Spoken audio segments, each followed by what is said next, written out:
నమస్కారం సుఖీభవకు స్వాగతం। ఈ రోజు సుఖీభవలో ముక్కు దూలం వంకరగా ఉందా? అదనపు ఉప్పుతో పొట్టకు క్యాన్సర్ ముప్పు। ఉపవాసం ఆరోగ్యానికి మంచిదేగా? ఒంటిపై నీటి పొక్కులు సూదుల్లా గుచ్చుతున్నాయా? ఇంకా హెల్త్ టిప్, జలుబు చేసినప్పుడు ముక్కు రంధ్రాలు మూసుకుపోయి ఊపిరాడక ఇబ్బంది పడడం మనకు అనుభవమే। అయితే జలుబు చేయకున్నా ముక్కులో బిరడా పెట్టినట్టుగా ఉంటే, సరిగా ఊపిరందక ఇబ్బంది పడుతూ ఉంటే అందుకు ముక్కు లోపల గోడలో సమస్య కారణంగా ఉండే అవకాశం ఉంటుంది। ముక్కు లోపల గోడ వంకరగా ఉన్నప్పుడు శ్వాస తీసుకోవడం ఇబ్బందిగా ఉంటుంది। వైద్య పరిభాషలో డీవియేటెడ్ నాజల్ సెప్టమ్ గా పిలిచే ఈ సమస్యకు సర్జరీ ఒకటే మార్గమని చెబుతారు డాక్టర్లు। ముక్కు దూలంలో వంకరకు కారణాలు, చికిత్సా మార్గాల గురించి ఇప్పుడు తెలుసుకుందాం। సహజంగా ముక్కు దూలం ఎలాంటి వంకరలు లేకుండా కోటేరులాగా నిటారుగా సూటిగా ఉంటుంది। అయితే కొందరిలో మాత్రం ముక్కు దూలం అటో ఇటో వంకరగా ఉన్నట్టు చూడగానే ఇట్టే తెలిసిపోతుంది। ఇలా ముక్కు దూలం వంకరగా ఉండటం వల్ల బయటకు కనిపించే సౌందర్యానికి వచ్చే చిన్నపాటి నష్టాన్ని పక్కన పెడితే, అంతకంటే ముఖ్యంగా అది అనేక ఆరోగ్య సమస్యల్ని తెచ్చిపెడుతుందనే విషయం చాలామందికి తెలియకపోవచ్చు। ముక్కు దూలం వంకరగా ఉండటం వల్ల శృతిమించిన గురక మొదలుకొని తరచుగా ముక్కు బ్లాక్ అవ్వటం, అలాగే సైనసైటిస్ ఇన్ఫెక్షన్లు కూడా తరచుగా రావటం సంభవిస్తుందని డాక్టర్లు చెబుతారు। డీవియేటెడ్ నేసల్ సెప్టమ్, దీన్ని ముక్కులో బోను వంకర అంటాం అన్నమాట। ఈ ముక్కులో సెప్టము బేసిక్గా కార్టిలేజినస్ పోర్షను, అంటే సాఫ్ట్ పోర్షన్ అంటాము। వెనక భాగంలో బోనీ పోర్షన్ గట్టిగా ఉంటుంది అన్నమాట। ఈ సాఫ్ట్ పోర్షన్లో కానీ హార్డ్ పోర్షన్లో కానీ రెండిట్లో ఎక్కడైనా కూడా మనకు బోను వంకర ఉండే అవకాశం ఉంటుంది। దానితో పాటు ఆ ముక్కులో స్పర్స్ అంటాం, అంటే బోను స్ట్రైట్గానే ఉంటుంది కానీ ఎక్స్ట్రా గ్రోత్ వస్తుంది అన్నమాట। Especially Boney portion, cartilaginous పోర్షన్లో Spurs అంటాం, అవి రావచ్చు। కొంతమంది ముక్కులో కాడల్ పోర్షన్ ఫ్రంట్ భాగంలో ఓ పక్కకు బోన్ తిరిగి ఉంటుంది షార్ప్గా, వాళ్ళు ఈజీగా ఐడెంటిఫై చేస్తారు కొంచెం ముక్కు పైకెత్తంలోనే ఓ పక్కకు బోన్ ఉన్నట్టు। దీన్ని caudal deviation of the septum అంటాం అన్నమాట। మనకి ముక్కు బోను ఆ ఫ్రంట్ భాగం ఆఫ్ కార్టిలేజినస్ పోర్షన్, దాంట్లో ఎక్కువగా క్వాడ్రాంగులర్ కార్టిలేజ్ ఉంటుంది।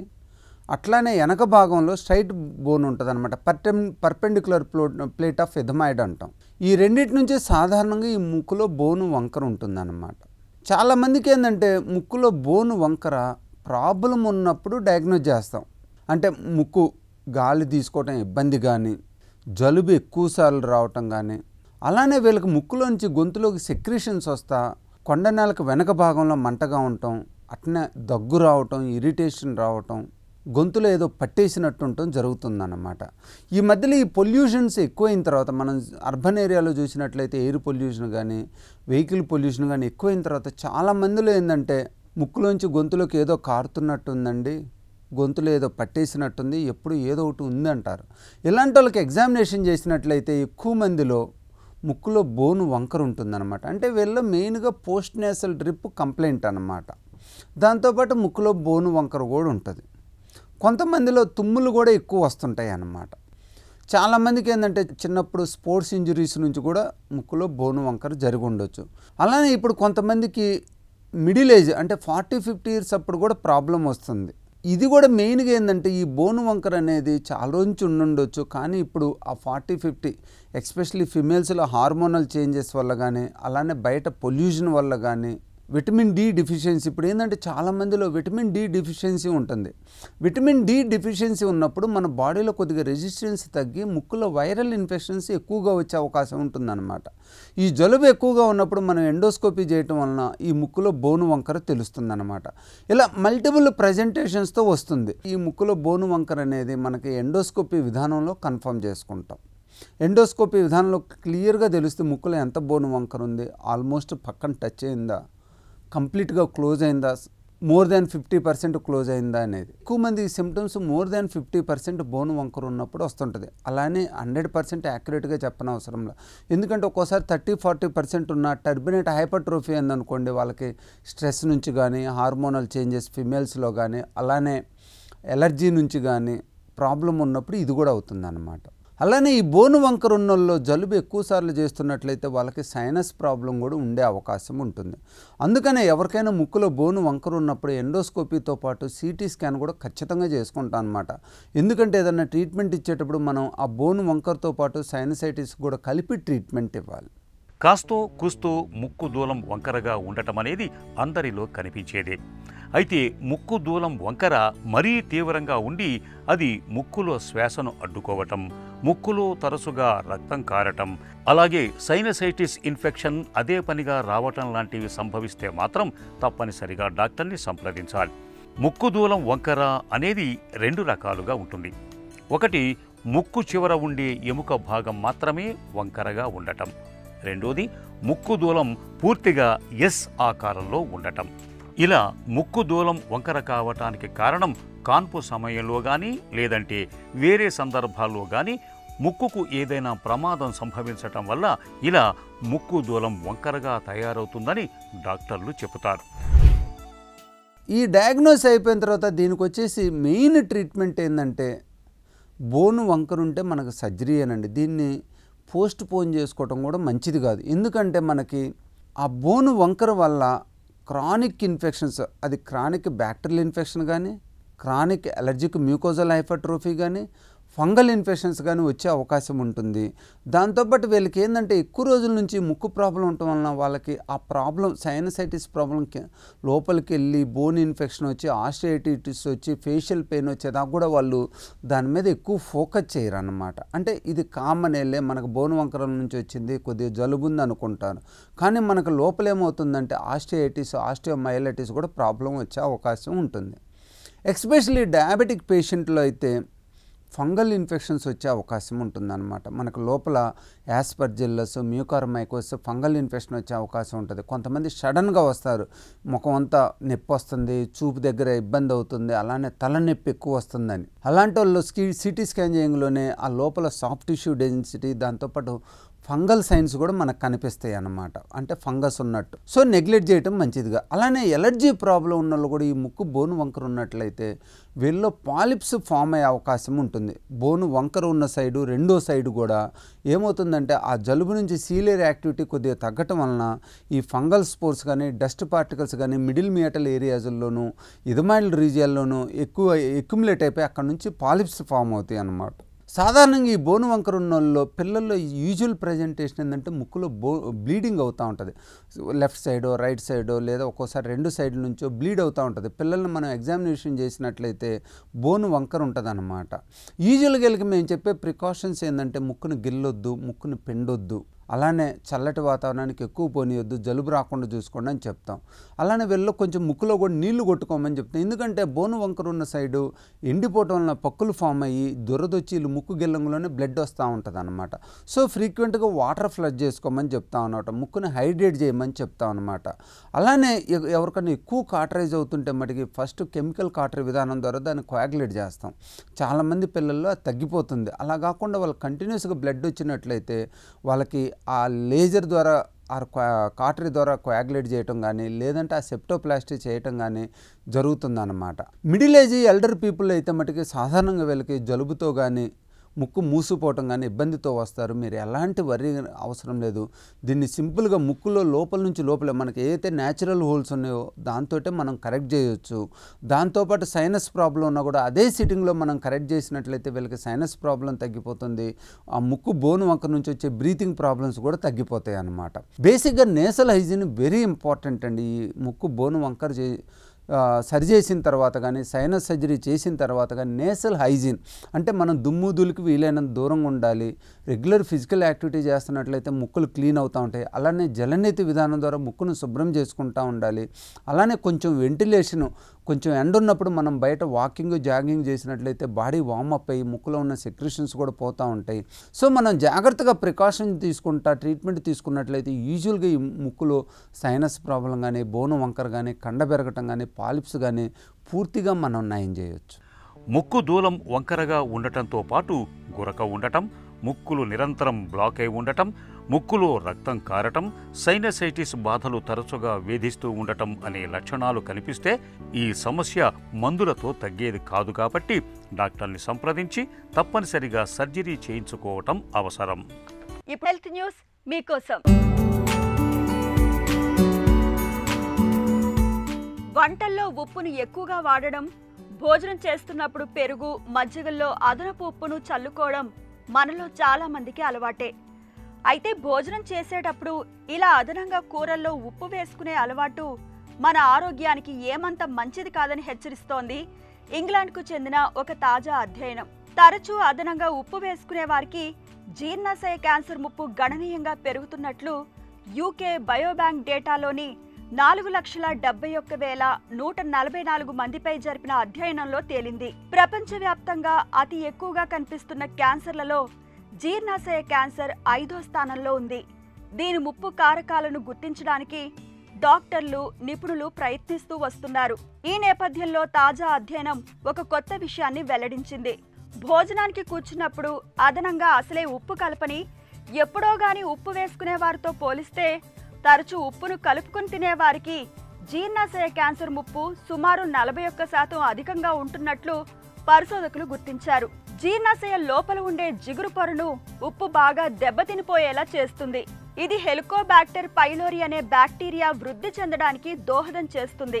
ఇది ఇన్ఫెక్షన్ తలెత్తడానికే కాకుండా జీర్ణాశయ పైపొర కణాలను దెబ్బతీయడం వంటి చర్యలతో క్యాన్సర్ ముప్పు పెరిగేలా చేస్తుంది. కాబట్టి జీర్ణాశయ క్యాన్సర్ ముప్పును తగ్గించుకోవడానికి ఉప్పును తక్కువగా, మితంగా వాడుకోవడం మంచిదని పరిశోధకులు చెప్తున్నారు.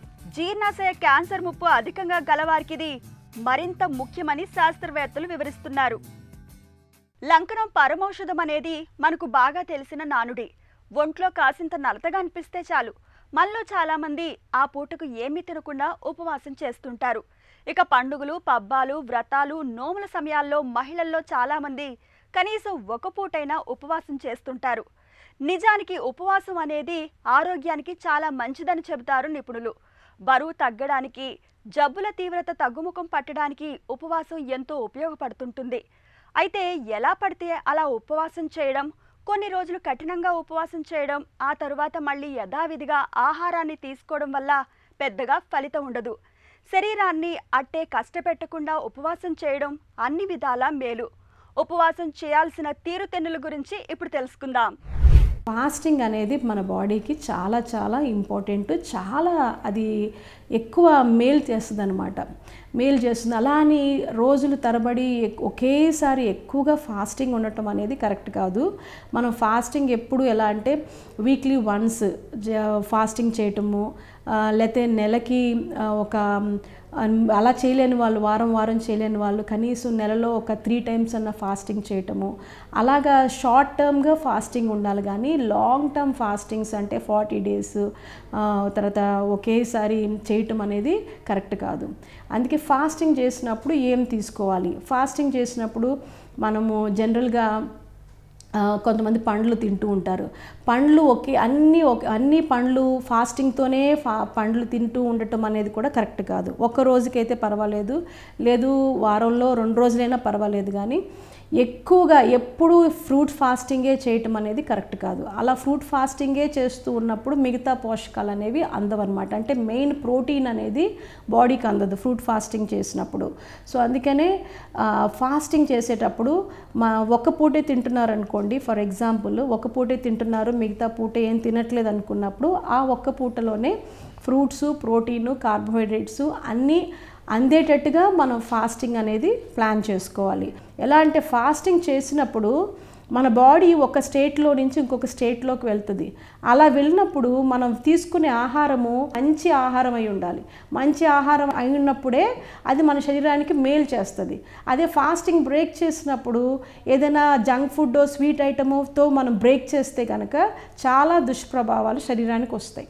సో అందుకే ఫాస్టింగ్ చేసేటప్పుడు చాలా జాగ్రత్తగా ఉండాలి. పోషకాలన్నీ అందేటట్టు చూసుకోవాలి. At the same time correct వేలో ఫాస్టింగ్ చేయాలి. జ్వరం వచ్చి తగ్గినప్పుడు, అలర్జీలతో బాధపడుతున్నప్పుడు ఒంటిపై, పెదవుల చుట్టూ చిన్న చిన్న నీటి పొక్కులు రావడం మనలో చాలా మందికి అనుభవమే.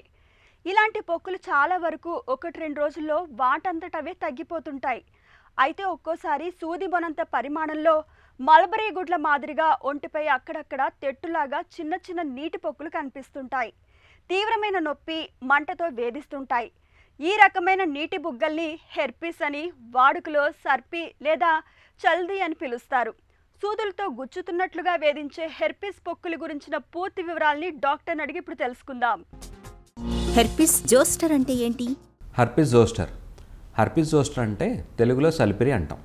ఇది ఎలా వస్తుంది, దీని వ్యాధి లక్షణాలు ఎలా ఉంటాయి, దీన్ని ఎలా తగ్గించుకోవాలి, దీన్ని నివారించుకోవచ్చా, దీనికి వ్యాక్సినేషన్స్ ఉన్నాయని చాలా సందేహాలు ఉంటాయి.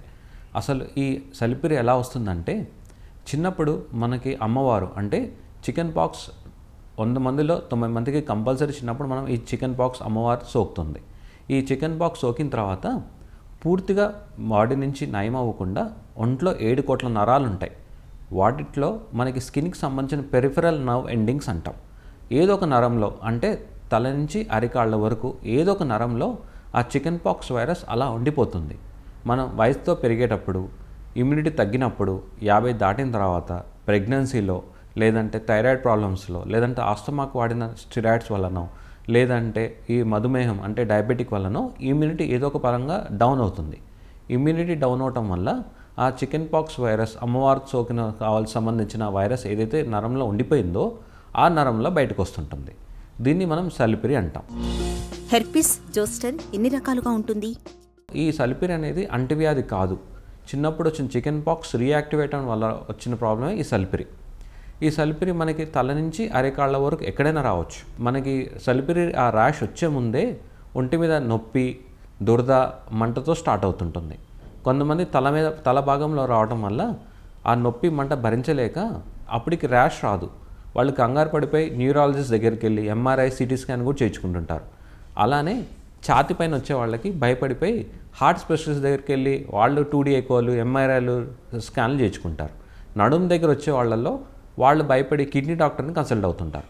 కానీ ఆ నొప్పి, మంట వచ్చిన 2-3 రోజులకి ఈ సలిపిరి ర్యాష్ బయటపడుతుంటాయి. ఇవి చిన్న నీటి పొక్కుల్లాగా ఉండి ముట్టుకుంటే నొప్పి, మంట, దురద అని చెప్తుంటుంటారు. సో ఇలా ఏ నరంలో అయినా తల నుంచి అరిభాగం లోపల ఎక్కడైనా రావచ్చు. హెర్పిస్ జోస్టర్ లక్షణాలు ఎలా ఉంటాయి? దీని లక్షణాలు ఎలా ఉంటాయంటే, ర్యాష్ వచ్చే 2-3 రోజుల నుంచి మంట, నొప్పి స్టార్ట్ అయ్యి తర్వాత మెల్లగా ఈ చిన్న నీటి పొక్కుల్లాగా స్టార్ట్ అవుతాయి.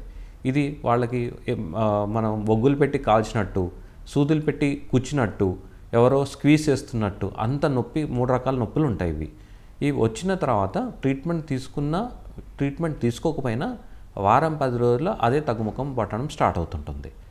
ఇది మనం ఈ ట్రీట్మెంట్ ఎందుకు తీసుకోవాలి అంటే, ఈ ట్రీట్మెంట్ దీన్ని మనం తీసుకోకపోతే దాన్ని మళ్ళీ వచ్చే అవకాశాలు ఇంకెక్కువ అవుతుంటాయి తప్ప అది పూర్తిగా మాయమైపోదు, ఒక్కసారి వచ్చి మాయమైపోదు. హెర్పిస్ను ఎలా నిర్ధారిస్తారు? జాంక్స్మియర్ అంటే నీటి పొక్కుల్లో ఆ లిక్విడ్ తీసి మైక్రోస్కోప్ కింద చూడటం వల్ల ఆ వైరస్ కణాలు మనం గుర్తుపట్టి ఇది మనం సలిపిరి అని నిర్ధారించవచ్చు. ఎందుకు మనం దీనిలాగానే ఇప్పుడు ఈ వర్షకాలంలో పురుగులు కుట్టడం వల్ల కూడా సలిపిరి లాంటి ర్యాష్లే కనబడుతుంటాయి. సో ఈ ర్యాష్ వచ్చినప్పుడు దాన్ని నెగ్లెక్ట్ చేయకుండా దగ్గరున్న డర్మటాలజిస్ట్ కన్సల్ట్ అయ్యి కన్ఫర్మ్ చేసుకొని మనం ట్రీట్మెంట్ తీసుకోవాలి. హెర్పిస్ జోస్టర్కు చికిత్స ఎలా ఉంటుంది? ఈ ట్రీట్మెంట్ విధానాలలో ఏముంటాయంటే, ఫస్ట్ యాంటీవైరల్ కోర్స్ చాలా ఇంపార్టెంట్. ఇది అసెక్లవేర్, ఫెమ్సెక్లవేర్, వాల్సెక్లవేర్ అని చాలా ఓరల్ యాంటీవైరల్ టాబ్లెట్స్ ఉన్నాయి. ఇవి కంపల్సరీ వారం 10 రోజులు డాక్టర్ అడ్వైస్ ఇస్తున్నట్టు కంపల్సరీ తీసుకోవాలి. ఈ టాబ్లెట్స్ చాలా వరకు అందరికీ సేఫే ఉంటుంది, కానీ ఆల్రెడీ కిడ్నీ ప్రాబ్లమ్స్ ఉన్న వాళ్ళు మాత్రం ఈ టాబ్లెట్ తీసుకోవాలంటే వాళ్ళ కిడ్నీ స్పెషలిస్ట్ కనుక్కొనే తీసుకోవాల్సి వస్తుంది. లేదంటే అవి కొంచెం ఇబ్బంది పెట్టే అవకాశాలు చాలా ఎక్కువ ఉంటాయి. మిగతా వాళ్ళకి చాలా చాలా చాలా సేఫ్ అని చెప్పొచ్చు. చిన్నపిల్లల నుంచి పెద్దవాళ్ళ వరకు ఈ యాంటీవైరల్ కోర్స్ తీసుకోవడం వల్ల ఈ సలిపిరి ఒకసారి ఎపిసోడ్ వచ్చింది త్వరగా మళ్ళీ రాకుండా చూసుకోగలుగుతుంది. ఇవి రోజుకి 3 పూట్ల లేదా 5 పూట్ల డాక్టర్ గారిని మీకు చూసి గైడ్ చేస్తుంటారు. నెక్స్ట్, నొప్పి తగ్గడానికి, ఈ నరాల్లో వచ్చి నొప్పి తగ్గడానికి గాబాపెంటిన్, ప్రీ గాబాపెంటిన్, తర్వాత ట్రిప్టలిన్, అమిట్రిప్టలిన్, అలానే ఈ నరాలకు సంబంధించిన టాబ్లెట్స్ ఉంటాయి. ఇవి నొప్పి తగ్గిపోయేంత వరకు అడ్వైస్ చేస్తుంటాం. ఒక టైప్ ఆఫ్ టాబ్లెట్ ఏమో మంట తగ్గడానికి పనిచేస్తే, ఇంకొక టైప్ ఆఫ్ టాబ్లెట్ ఏమో సూదులతో కూర్చే మంట తగ్గడానికి, నొప్పి తగ్గడానికి ఉపయోగపడుతుంటాయి. అలానే మన ఇంట్లో దొరికే సింపుల్ పారాసిటమాల్ టాబ్లెట్స్తో కూడా ఫీవర్ కానీ నొప్పి కానీ తగ్గించుకోవచ్చు. హెర్పిస్ను నివారించుకోవచ్చా? చికెన్ పాక్స్ వచ్చిన తర్వాత ఇది మనం నివారించుకోలేము. మనకి ఏదో ఏజ్లో వచ్చే అవకాశాలు ఉంటాయి, ఎవరికైనా రావచ్చు ఇది. సో ఇప్పుడు మనకి కొత్తగా స్ట్రింగ్రిక్స్ అనే వ్యాక్సిన్ ఇండియాలో లాంచ్ అయింది. ఇది ప్రపంచంలో ఎప్పుడో లాంచ్ అయినా ఒక 5-6 ఏళ్ల కింద నుంచి ఇండియాలో మనకి అవైలబుల్లో ఉంది ఇది. కానీ ఒక సంవత్సరం కింద గవర్నమెంట్ అప్రూవ్ చేసింది. 51 ఇయర్స్ అంటే 50 ఏళ్ళు దాటిన తర్వాత ఈ వ్యాక్సిన్ తీసుకోవచ్చని అప్రూవ్ చేసింది. ఈ వ్యాక్సిన్ ఈ 2 డోసులు అడ్వైస్ చేస్తుంటాం. ఒక డోస్ అయిపోయిన తర్వాత 2 నెలల నుంచి 6 నెలలు ఇంకో డోసు అడ్వైస్ చేస్తాం. ఇది 10 ఏళ్ల వరకు 97% వరకు ఈ సలిపిరి వచ్చే అవకాశాలు తగ్గిస్తుంది. ఈ సలిపిరి వచ్చిన వాళ్ళు 3 నెలల నుంచి 4 నెలలు వెయిట్ చేసి ఆ వ్యాక్సినేషన్ తీసుకోవడం మంచిది. ఈ వ్యాక్సినేషన్ కంపల్సరీ తల మీద వచ్చే ఈ సలిపిరి వచ్చే తల మీద, ముక్కు మీద, చెవుల దగ్గర వచ్చే ఈ సలిపిరి ఉన్న వాళ్ళు కంపల్సరీ ఈ వ్యాక్సినేషన్ తీసుకోవడం మంచిది. ఎందుకంటే వీళ్ళకి నరాలకు కానీ, లేదంటే తలలో కానీ, లేదంటే కంట్లో కానీ, లేదంటే చెవుల్లో ఇన్ఫెక్ట్ అయ్యే అవకాశాలు చాలా ఉంటాయి. మిగతా బాడీ పార్ట్స్ పైన వచ్చే ఈ సలిపిరి మనం వ్యాక్సినేషన్ ఆలోచించి తీసుకోవచ్చు. కానీ మొహం పైన, మెడ పైన వచ్చే ఈ సలిపిరి ర్యాష్ మాత్రం వాళ్ళు కంపల్సరీ వ్యాక్సినేషన్ తీసుకోవడం మంచిది. తీవ్రమైన దురద, మంటతో వేధించే హెర్పిస్ పొక్కులకు ఇవాళ చక్కటి మందులు, చికిత్సలు అందుబాటులో ఉన్నాయి. చర్మంపై తెట్టులాగా నీటి పొక్కులు కనిపించడం మొదలైనప్పుడు ఆలస్యం చేయకుండా వెంటనే వైద్య సాయం తీసుకోవాలి. ఇక ఈ రోజు కార్యక్రమాన్ని ముగించే ముందు చిన్న చిట్కా మీకోసం. అధిక బరువు, స్థూలకాయంతో బాధపడుతున్నప్పుడు నిత్యం 1 కప్పు ఉడికించిన శనగల్ని తినడాన్ని అలవాటు చేసుకోండి. శనగలు పొట్ట నిండుగా ఉన్న భావనను కలిగిస్తాయి. వీటిలోని ప్రోటీన్లు, పీచు ఎక్కువసేపు ఆకలి వేయకుండా చూస్తాయి. దీంతో ఆహారం అధికంగా తీసుకోవడం తగ్గుతుంది. ఫలితంగా బరువు క్రమంగా అదుపులోకి వస్తుంది.